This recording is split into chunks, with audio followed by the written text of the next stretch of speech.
హుండీలో అడ్డగోలుగా దోపిడీలు జరిగినాయి.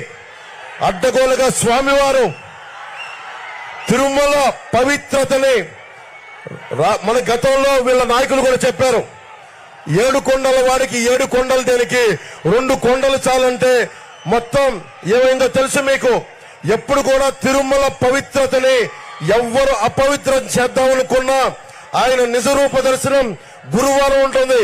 కానీ ఇలాంటి పిచ్చి వేషాలు వేస్తే కలియుగ వెంకటేశ్వరుడు మట్టిలో కలిపేస్తారు. అందరినీ గుర్తుపెట్టుకోండి. తిరుపతి వాసులందరికీ చెప్తున్నాను, ప్రతి ఇంజనీరింగ్ పనుల నుంచి 10 నుంచి 15% కమిషన్లు తీసుకుంటా ఉన్నారు.